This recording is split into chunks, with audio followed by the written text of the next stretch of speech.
Yan. Uy, ang ganda. Nice. So, ganito lang yung pinili natin. Yung stock, and ito yung papalit natin. May konting angat lang to. Ang padagdag angas lang. Hindi ako pumili ng masyadong, kasi parang OA naman, parang alien na yung itsura kapag masyado nakaumbok na ganon. Kung gusto nyo, medyo umbok na ganon, yung tagun-tago kayo pagka yumuyuko. Pero para sa akin, enough na to. Hindi naman lagi kailangan yumuko, di ba? Bilisan lang to. 6 na tornilyo. 1, 2, 3, 4, 5, 6. Oh, see? Banayad lang ang higpit. May isang maiksi. Yung isang maiksi dito yon. Huwag natin palitan. Nandito ako ganyan. So ngayon, tanggalin na natin. Pull up. And then, tanggal na. Pull lang siyang clip. Ayun, napakadali lang tanggalin. Ayun. See? Pag natanggal nyo na yan, ito naman, kunin nyo to. Kasi gagamitin natin to dun sa kabila. Ito yung bago natin ikakabit. Tapos ito naman yung stock. Almost same lang sila. Napakadali lang na ito ikabit, ha. Huwag kayong matakot mag-DIY. Kayang-kaya nyo to. Yung pinakang protector na nasa loob, kagat lang yan dyan ulit.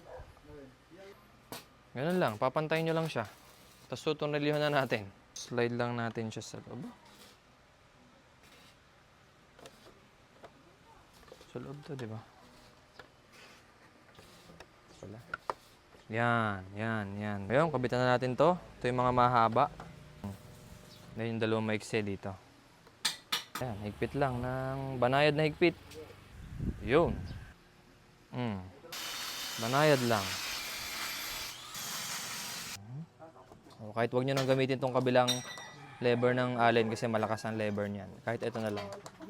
Pihit lang. Op. Op. Op. Op. Upgrade.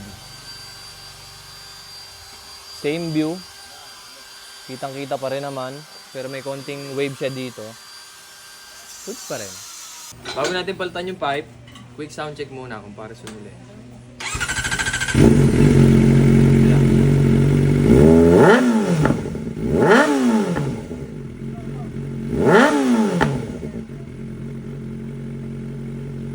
Palitan muna natin yung pipe natin. Yung kay Oyo natin, palitan natin itong R9. Kasi, para makita na natin. Ito kasi pang R150 talaga to. Easy. 501. Ayun. Natin kung makakabit na natin finally. Yan ang sinasabi ko. Konti pa. Ayan, pwede na. Pwede na. Kailangan may spacer. Good thing, nakabit na natin at meron siyang kasamang ganito. So, sakto to. Para dito. Ayan na, oh.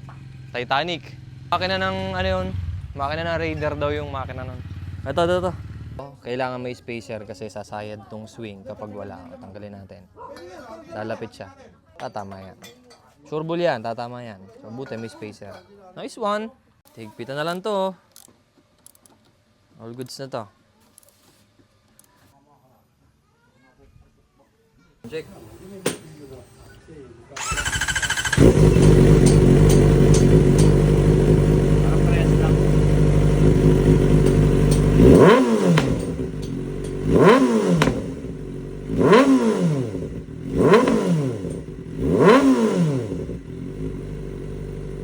Na yung visor, nakabit na rin yung pipe. Comment lang kayo guys, ano sa tingin nyo yung pwede nating next upgrade dito kay Hong. Villain R9 na nakakabit ngayon. Natin ang visor na medyo may angat lang ng konti.